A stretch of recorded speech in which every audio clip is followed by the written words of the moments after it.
Thank you so much. I am so honored and humbled to be here with you tonight. There is written into the invitation to speak an implicit notion of journey and direction, of moving forward after setback and loss. And I have had to resist the temptation to tell a story that I'm not able to tell, to impose a foreground of coherence and direction on a background that is quite other than this.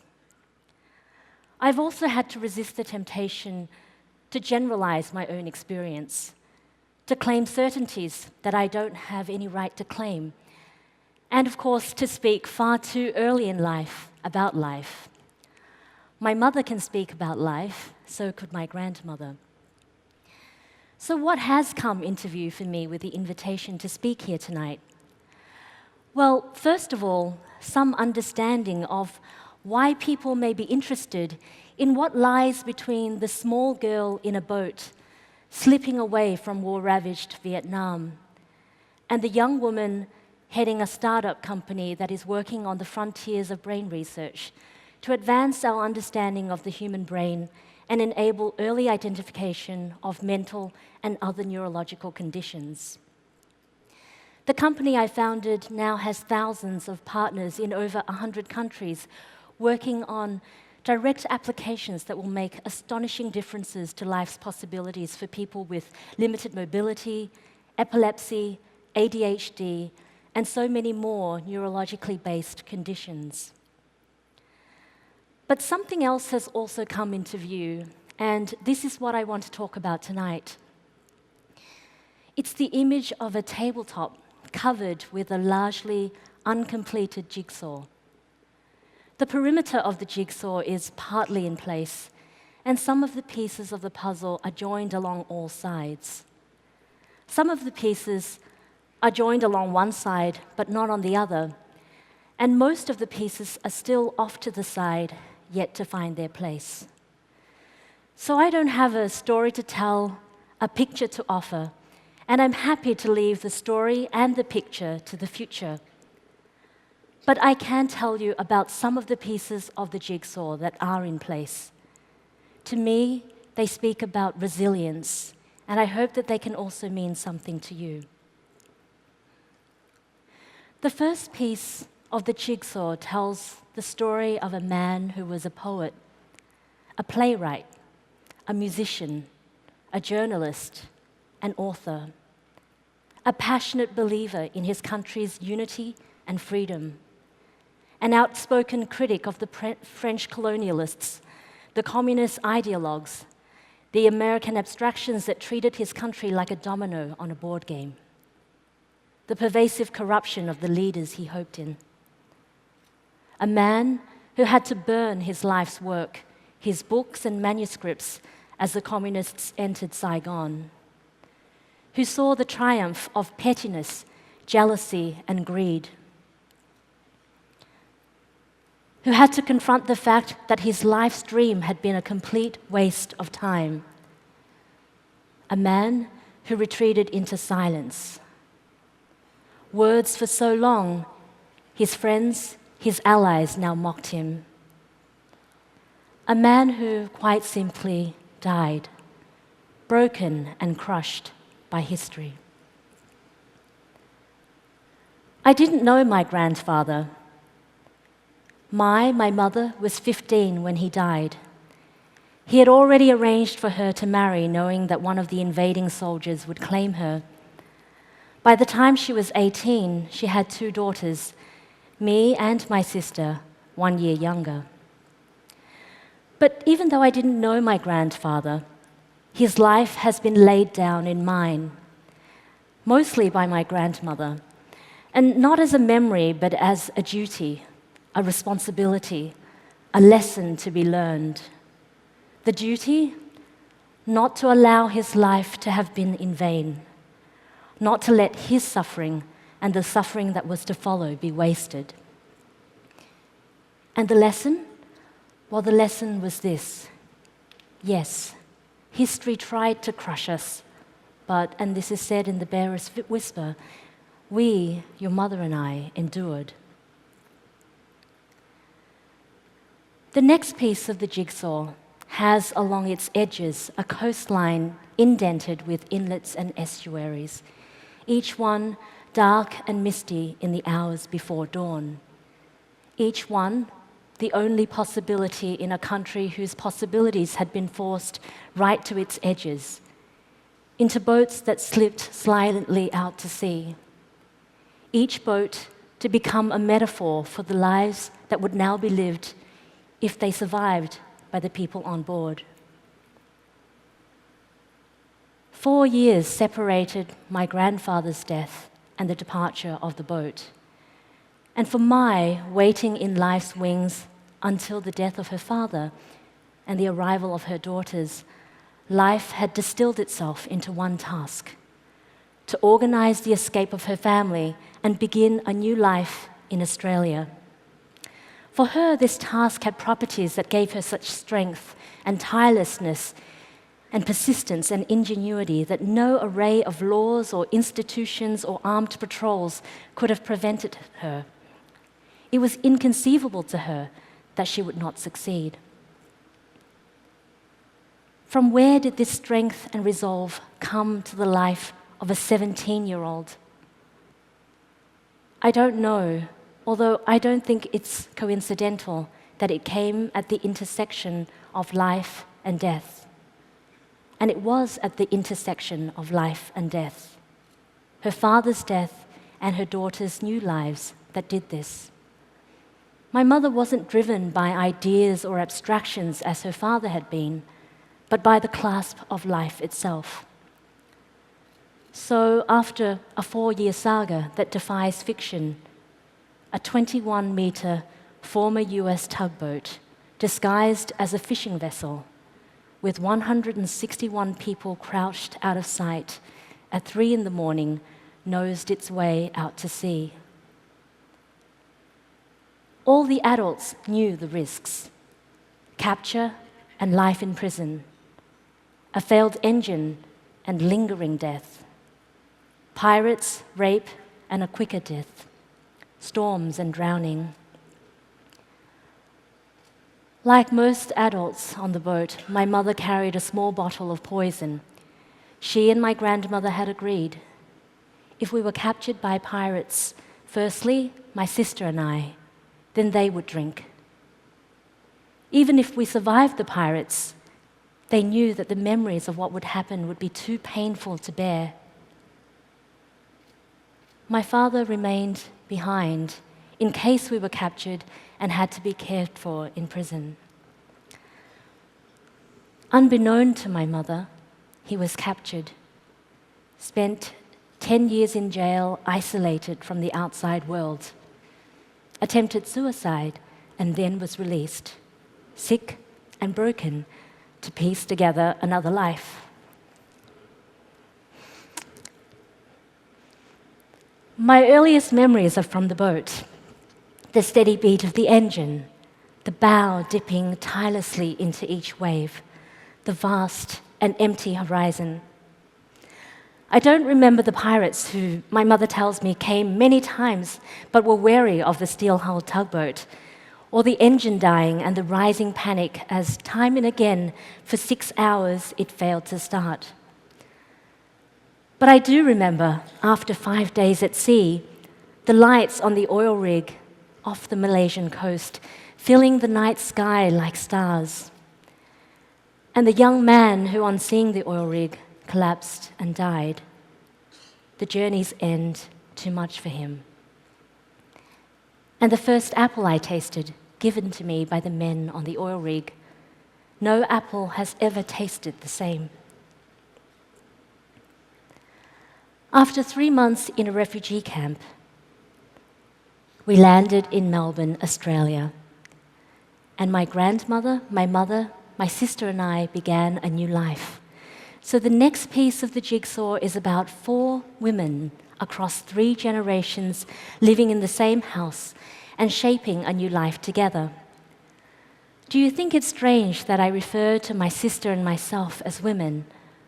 Of course, we were small girls, but we were also women, together with 2 other women, sharing in the same task, challenge, dream, offspring of the same past, knowing what was at stake and what price had been paid. 2, my sister and I growing into adulthood. 1, my grandmother growing old and dying. The other, still only 20 years of age when we arrived, with no English, no qualifications, and is this significant? No husband. And yes, it is significant.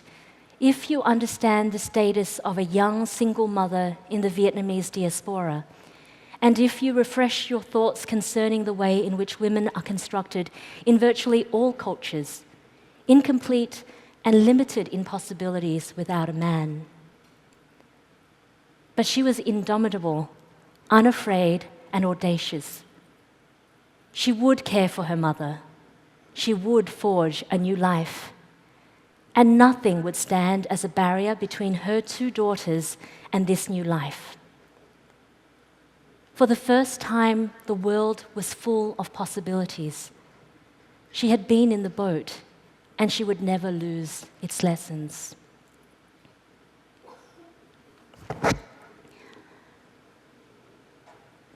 We settled in Footscray, an inner-city, working-class suburb whose demographic was and continues to be layers and layers of immigrants. Unlike the settled, middle-class suburbs whose existence I was oblivious of, there was no sense of entitlement in Footscray.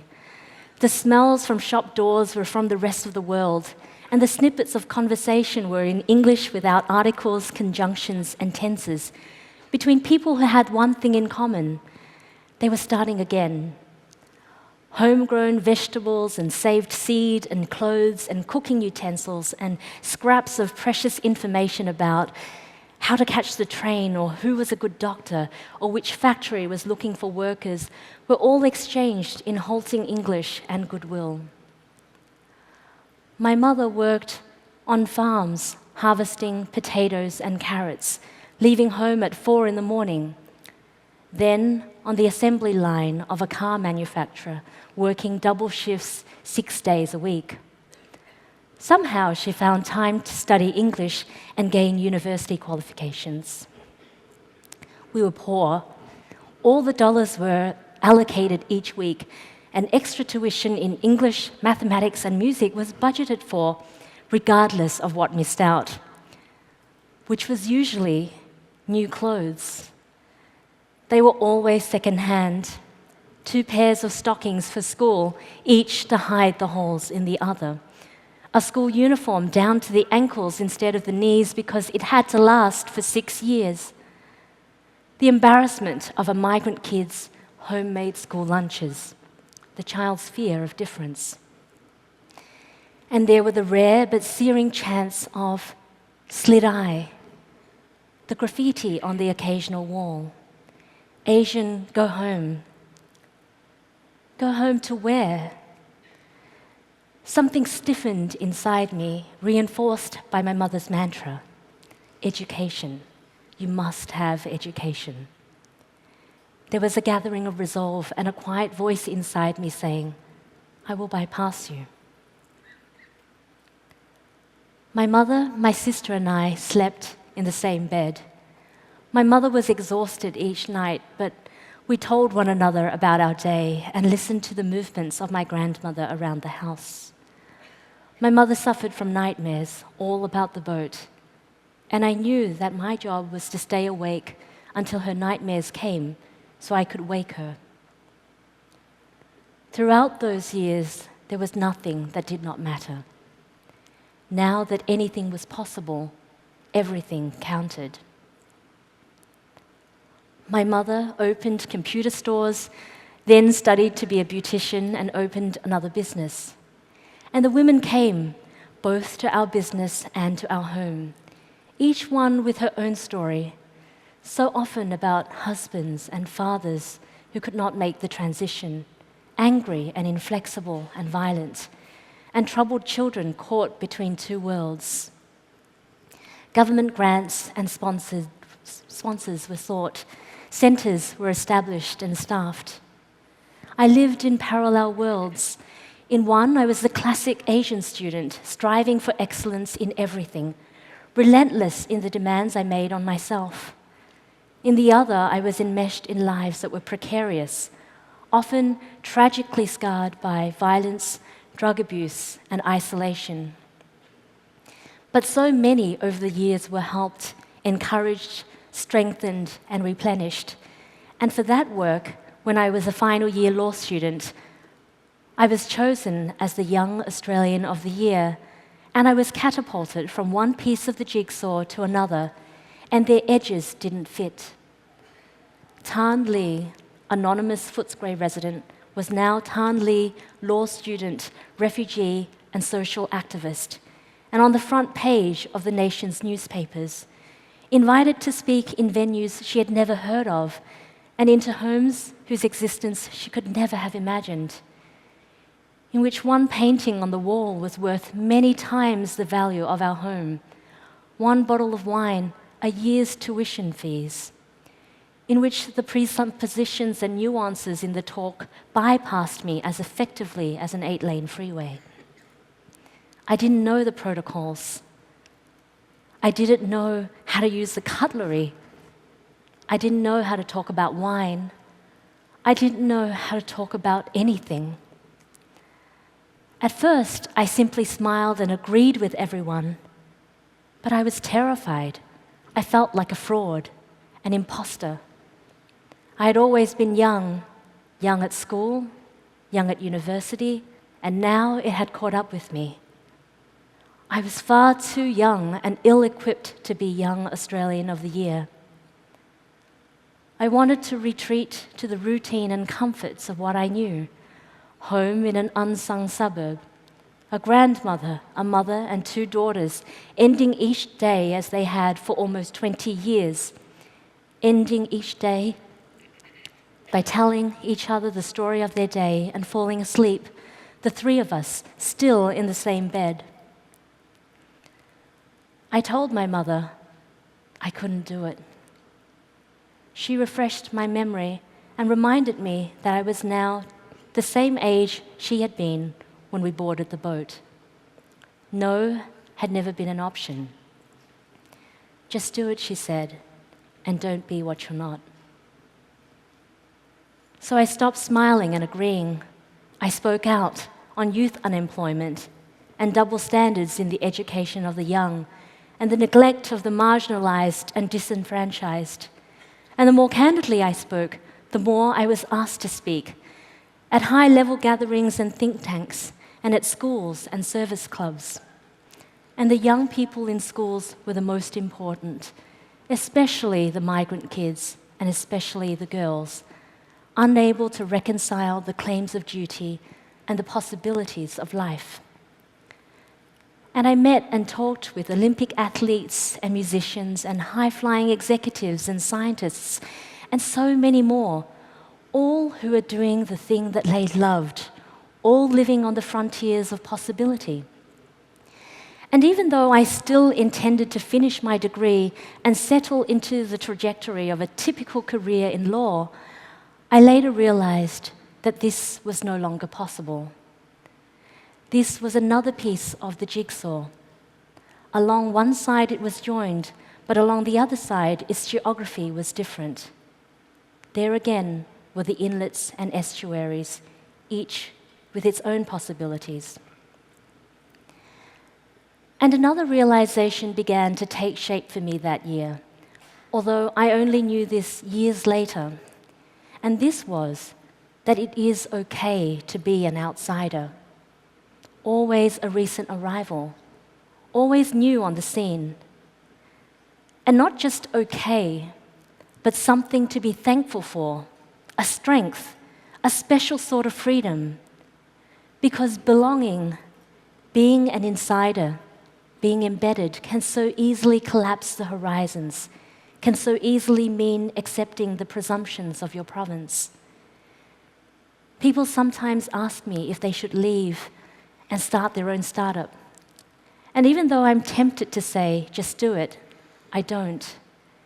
Because I wonder whether people who do gravitate to this part of life are, by virtue of temperament or circumstances, or both, perennial outsiders, always a recent arrival, never locked into the way things are, that it's something that can't be taught or learned.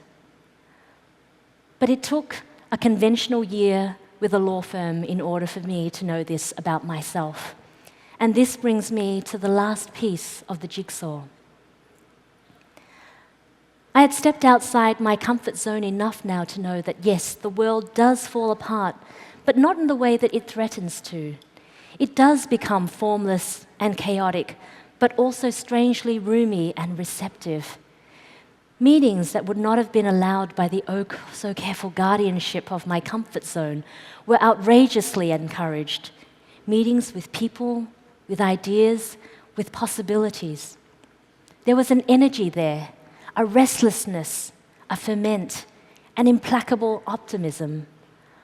Finally, I think it's a celebration of the possible. So I left and followed the weight of my hunches and intuitions. I gathered around me a small group of people for whom the label, "it can't be done," was an irresistible challenge. For a year we were penniless. I borrowed $5,000 to avoid eviction. Every night I made a huge pot of soup which we all shared. We pushed and probed and explored well into each night. Most of our ideas were crazy, but a few were brilliant, and we broke through. I made the decision to move to the US after only one trip. Up until then, I hadn't even thought of moving here. But by now I knew. This was the next piece of the jigsaw. 3 months later, I had relocated, and the adventure has continued. I've now devoted a decade of my life working to advance understanding of the human brain by democratizing access to brain research through electroencephalography. And I sometimes wonder about the boat. Who could ever wish it on their own? Yet I am afraid of ease, of giving up, of letting go. And I wonder if this is my way of venturing out on the boat as my mother did decades ago. The bow dipping tirelessly into each wave, the unperturbed and steady beat of the engine, the vast horizon that guarantees nothing. I don't know if I can have the same courage, strength, and hope in the future that my mother did, but I do believe that I can be a part of creating a better future for global brain health. And as Alan Kay once said, the best way to predict the future is to invent it. Thank you very much.